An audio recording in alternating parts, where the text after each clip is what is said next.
धुरंधर देख ली, धुरंधर 2 भी देख ली, हमजा जीत गया, पाकिस्तान की गांड फाड़ दी, लेकिन अभी भी कुछ मिसिंग लग रहा है। मैं बताता हूँ क्या।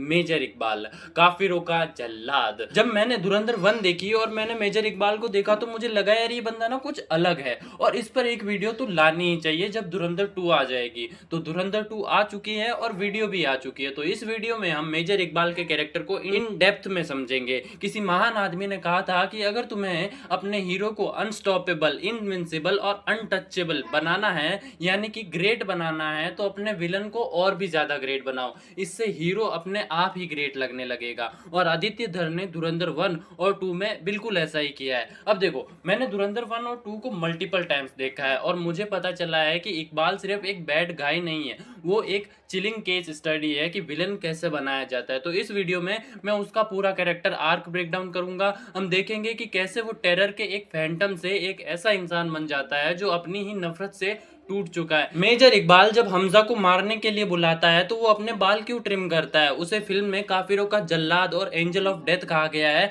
लेकिन क्यों? इन चीजों को समझना तुम्हारी बहुत हेल्प करेगा समझने में कि एक ग्रेट विलन कैसे काम करता है। ये बहुत सिंपल है। मेजर इकबाल को समझना मतलब देखना कि क्या होता है जब पर्सनल हेटरेट के पीछे पूरी देश की पावर आ जाती है। अगर तुम ये समझ गए तो तुम्हें पता चलेगा कि वो मॉडर्न सिनेमा का सबसे डरावने विलन्स में से एक क्यों है। तो पहले मेजर इकबाल के धुरंधर पार्ट 1 के बारे में बात करना चाहता हूँ। वैसे मैंने इसके बारे में अपनी इस वीडियो में बात कर ली, लेकिन तुम्हारे पास इन सब का टाइम ही कहाँ है कि तुम एक 31 मिनट की एंड इन्फॉर्मेटिव वीडियो देखो। मैं कोई आदित्य धर थोड़ी हूँ जो कि तुमको 4 घंटे हुक रख पाऊंगा, लेकिन वो बिल्कुल अलग बात है। देखो, यहाँ पर इकबाल के अपोजिट में खड़ा करना चाहता हूँ रहमान डकैत को। जैसे रहमान डकैत अपने एनिमी को काफी जल्दी मार देता है, ये दिखाता है कि उस बंदे में पेशेंस की बहुत ज्यादा कमी है।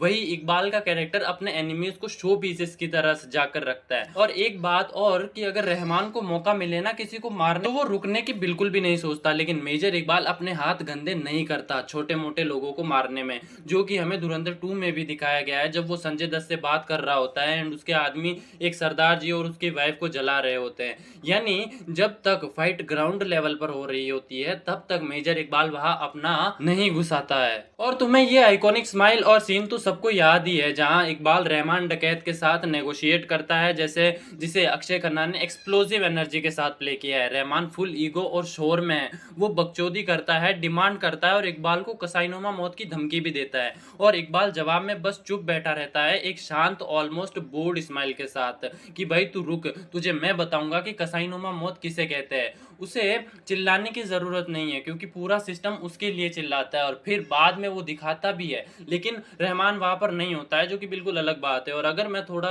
आगे चलूँ तो फिल्म दिखाती है कि वो एक इंडियन स्पाई को ब्रूटली टॉर्चर करता है, जो 1999 के कारगिल वॉर के कैप्टन सौरभ कालिया की रियल ट्रेजेडी से इंस्पायर्ड है। लेकिन ये रेज का एक्ट नहीं दिखाया गया, ये एक कोल्ड प्योर एक्यूरेटिक प्रोसेस है जो वो दूर से मैनेज करता है। वो एंजल ऑफ डेथ है जो कि हमें धुरंधर 2 के एंडिंग में बताया गया। अब थोड़ा सा इस वर्ड एंजल ऑफ डेथ के बारे में बता देता हूँ। इस्लामी और यहूदी परंपराओं में इजराइल को एंजल ऑफ डेथ कहा जाता है, जिसका काम आत्माओं से शरीर को अलग करना होता है। यानी मृत्यु के मुख्य देवदूत के रूप में एंजल ऑफ डेथ पहचाना जाता है। जैसे हिंदू धर्म में यमराज होता है, वैसा ही कुछ मृत्यु में भूमिका की अगर मैं बात करूं तो इस्लामी परंपरा में इजराइल और उनके सहयोगी आत्माओं को शरीर से बाहर निकालते हैं। अभी मैं धुरंधर 2 पर आऊं तो वो हमजा से लड़ने से पहले अपने बालों को ट्रिम करता है और उससे पहले वो इस लड़के के बालों को भी ट्रिम करवाता है। मैंने ना इसके बारे में थोड़ा रिसर्च ही कह लो वो किया और मुझे पता लगा कि मुस्लिम लोग अपने हेयर को तभी ट्रिम का मतलब वो बिल्कुल ही बाल, यानी सलमान खान का तेरे नाम वाला,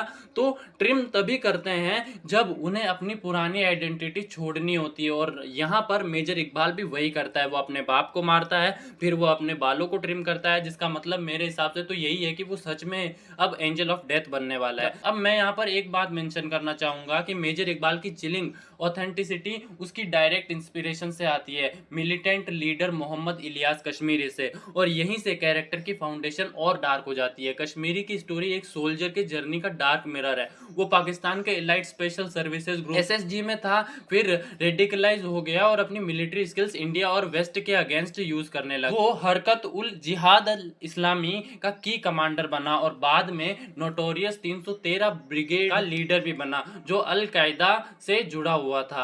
अब एक स्टोरी है उसके बारे में जो हॉरर फिल्म जैसी लगती है, लेकिन ये एक डिबेट अनवेरिफाइड पार्ट है उसकी माइथोलॉजी का। कहानी कहती है कि फरवरी 2000 में उसकी यूनिट ने एक इंडियन सोल्जर सिपाही भाऊसाहब मारुति तालेकर को कैप्चर किया। कश्मीरी ने एलिजेडली उसका सर काट दिया और जनरल परवेज मुशर्रफ को रिवॉर्ड के लिए प्रेजेंट किया। अब इसकी माइथोलॉजी उसके सिनेमैटिक वर्जन मेजर इकबाल की डेप्रेविटिविटी को शेप कर। जो कंफर्म है वो ये है कि कश्मीरी कई टेरर प्लॉट से लिंक्ड था, इंक्लूडिंग 2008 मुंबई अटैक्स और पुणे बॉम्बिंग। उसे दुनिया का सबसे डेंजरस कमांडर्स में से एक माना जाता था और एक वक्त पर उसे ओसामा बिन लादेन का सक्सेसर भी माना जाता था। रिपोर्टेडली वो 2011 में यूएस ड्रोन स्ट्राइक में मारा गया, लेकिन उसकी बॉडी कभी नहीं मिली। ये रियल लाइफ नरेटिव एक ट्रेंड सोल्जर का मॉन्स्टर बन जाना मेजर इकबाल का ब्लूप्रिंट है। तो इसी के साथ मैं वीडियो को एंड करना चाहूंगा। बाकी मुझे ना इस कैरेक्टर के बारे में थोड़ा और जानना था। मैं चाहता था कि आदित्य धर इस कैरेक्टर को और स्ट्रॉन्ग दिखाए।